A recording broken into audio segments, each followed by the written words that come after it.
All right, cool. First video, about to try this shit, just see how it kind of is. Try to make a little reaction video, just on some fucking dumb shit. All right, first up, we got Neil deGrasse Tyson explains time dilation, which is it's a pretty trippy concept when you kind of really put it together with the possible idea that kind of everything is happening at the same time, like past, present, and future has all happened because of kind of like time dilation. Like, it's a little weird. Let's fucking watch the video.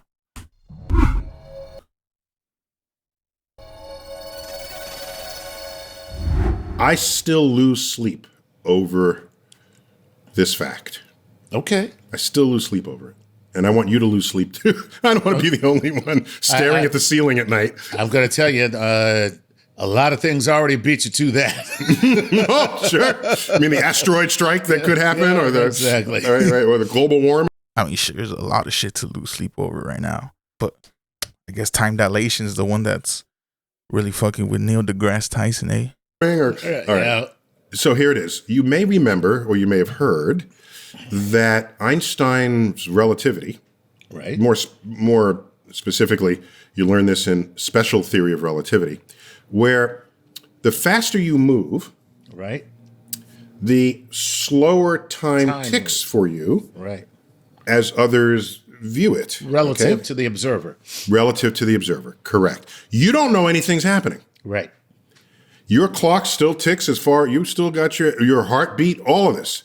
Okay, so this is not a physiological thing. It is an actual property of the fabric of space and time under those conditions. Wow. Okay? That is fascinating. It is. It's completely fascinating. It's completely. So what is that? I watch you fly by. Does that mean that that's just guaranteed to happen? No matter what, that's just like, it's just in the laws of how the fucking universe works that it's bound to fucking happen when you reach a certain speed? Some shit like that? And the faster you go, the slower time ticks for you. Yeah. Okay? But my time stays the same. To you. To me. Right. To you. So not only does speed do this, also the strength of a gravitational field will have the same effect on you. Oh. The stronger the gravitational field is, the slower time ticks for you. Oh. And that wasn't formulated until his general theory of relativity. Yeah, and one of the most, I guess, known examples of that now is the fucking Interstellar movie.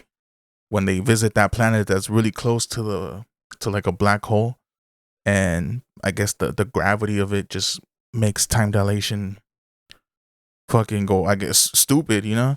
Like, the fool that stayed in the ship, 28 years had passed when they went down to the planet that was super close to the black hole that was causing that time dilation. They were down there for a couple hours maybe, and in that same time, fucking 28 years had passed for this fool that was in the ship but wasn't really close to the planet, you know, that was pulling the gravity of it.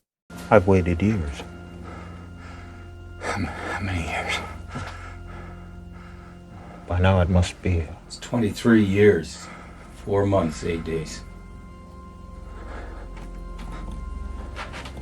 But that's, as he kind of says right here. Does speed do this? Also, the strength of a gravitational field will have the same effect on you. Yeah, it was the strength of the black hole that was fucking causing that time dilation. And another one in speed. Recently, Hail Mary came out. Badass movie, badass book. And that's kind of one of the things that they use as well to, I guess the premise of it, they had to reach another star that's fucking a couple light years away. I think 12 light years away. Reaching at a certain speed, they were able to get there. For the person that's in the ship, it would only be 4 years compared to the 12-year trip that the people from Earth would see. So from the people of Earth's perspective, it would be 12 years. But for the people on the ship, it was 4 years, 4-ish years. So that's also one fucking time dilation thing with speed. Oh. The stronger the gravitational field is, the slower time ticks for you. Oh. And that wasn't formulated until his general theory of relativity 10 years later. That took a lot more math and deeper insights into the universe. But once again, it makes sense because you're dealing with the fabric of space-time. It's the fabric of space-time, correct. Wow, okay. But initially, when formulated, you're thinking it's just because you're moving. Right. But it's actually way deeper than that. And that's why that one, oh, by the way, his original special theory of relativity was not called that. The title of the research paper was On the Electrodynamics of Moving Bodies. What? Okay, that was the title. We would later call it the special theory of relativity because it was a special case of what? That was the title. We would later call it the electrodynamics of moving bodies. What? The electrodynamics of moving bodies. The fuck does that mean? So this is his book right here, 38 pages. But what the fuck is electrodynamics? Electrodynamics is the branch of physics studying the interaction between moving electric charges and electromagnetic fields. It focuses on how these fields are produced by charges and how they affect matter, governing phenomena like motors, generators, and radio waves. The fuck? Okay, that was the title. We would later call it the special theory of relativity because it was a special case of what would later then be called the general theory of relativity. Oh, so that's just a theory of relativity. Oh, Einstein's theory of relativity comprising special and general relativity transformed physics by showing that time and space are linked in 4D space-time rather than absolute. Exactly. So like that kind of makes you also wonder like the concept of time being or the past, present, and future already happening, all happening at the same time. It's kind of like the idea that when you look up at the stars, you're kind of essentially, looking into the past because what you're looking at has already happened millions of years ago. And you're kind of just watching now the event of what happened just because it took the light so fucking long to get here. So is that really not happening? Because to us, that's the present, but that's already the past in that time. So does that also work going forward in time? I don't know. Maybe this fool has the answer. Let's see. While we're there, let me just slip this in. The GPS satellites orbit higher than like the space station and other things that are in what we call low Earth orbit. They're in like MEO, the middle Earth orbit. There's LEO, MEO, and GEO. Okay. Right. If you have kids, maybe you name them that. Yes. Leo, MEO, and GEO. Low Earth orbit, middle Earth orbit, and geosynchronous geo orbit. Okay, right. So the geosynchronous satellites are like middle orbit. That is far enough away from Earth's source of gravity for them to have a measurably different space-time condition. Oh. So that their clocks tick faster than our clocks on Earth's surface. Because they're farther away. And so... But it's just like by a few seconds, no? I don't think it's really that much of a difference. But the fact that they're able to measure a difference, what the fuck? I said the more intense the gravitational field is, the slower time ticks. So they're farther away. Yeah, and that was kind of the plot of what happened in Interstellar. Their time ticks faster on that planet, not the whole plot. Relative to us. Wow. But we get ticks faster relative to us. Wow. But we get precise timings from geosynchronous satellites. So how does this work? We pre-correct the time signal from the GPS satellites to compensate for Einstein's general theory of relativity so that by the time the time reaches us, well, it's been properly corrected and it matters to us and our space-time continuum, not the one that's in middle Earth orbit. Oh my goodness.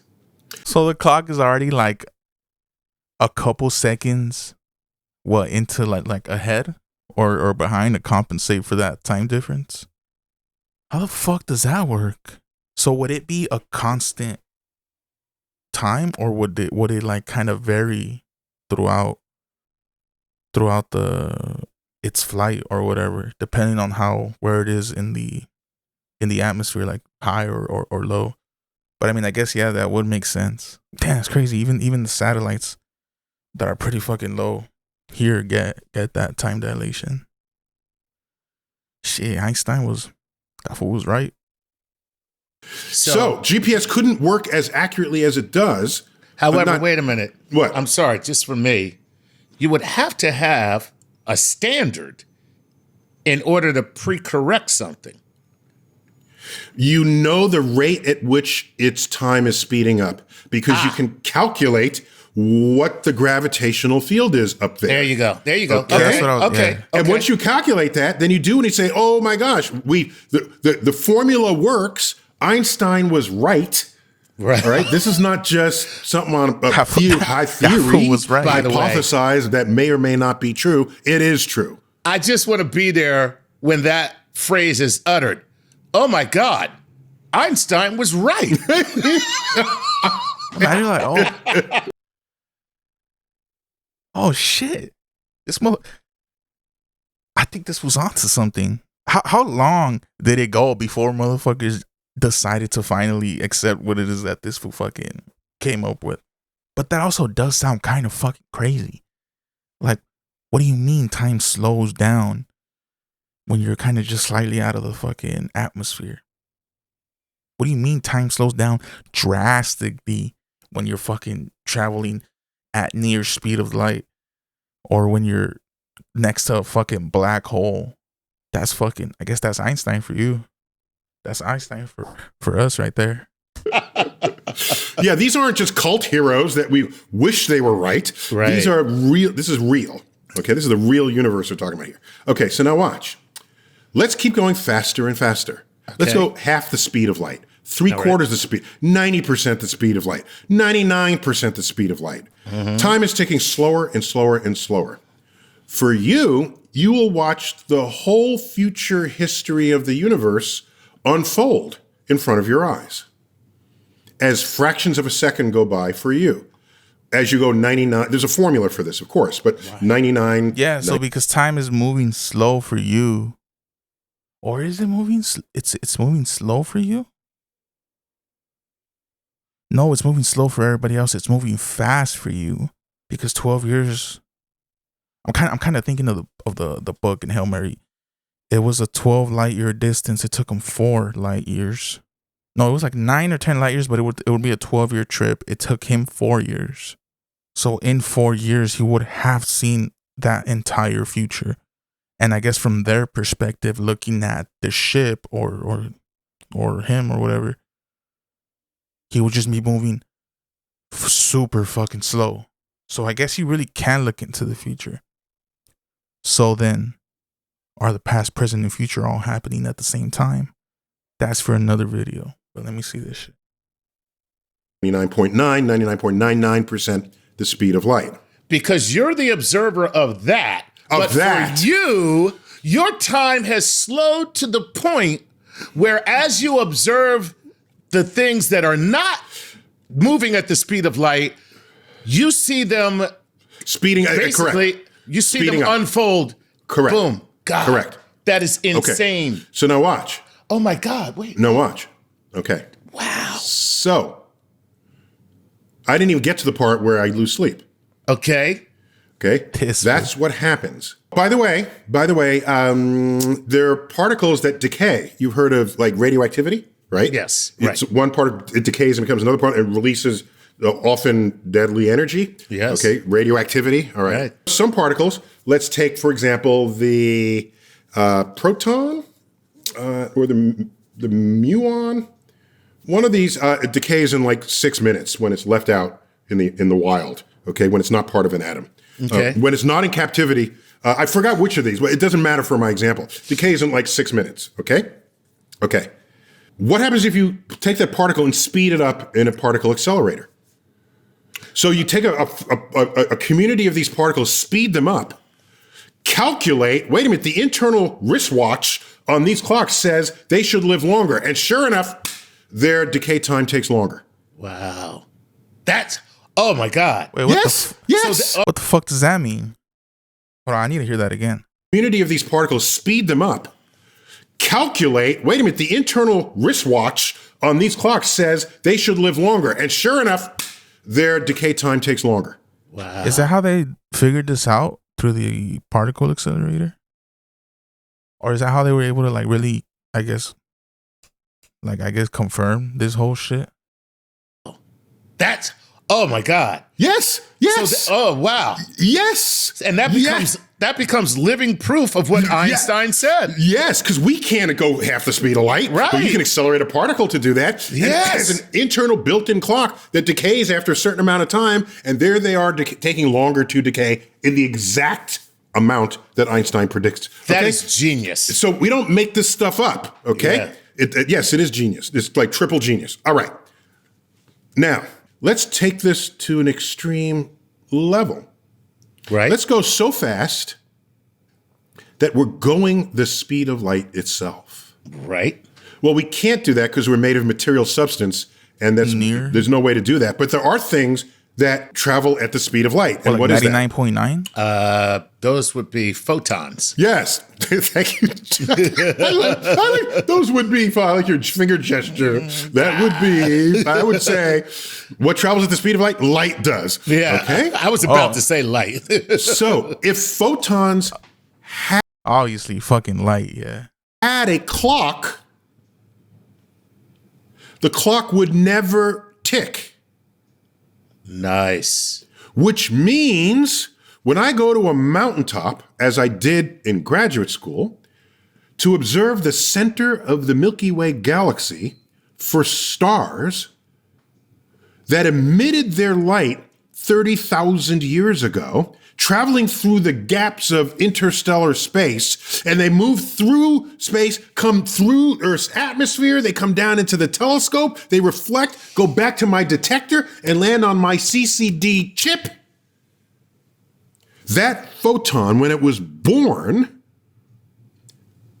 at the star that emitted it, was detected at my telescope in the same instant.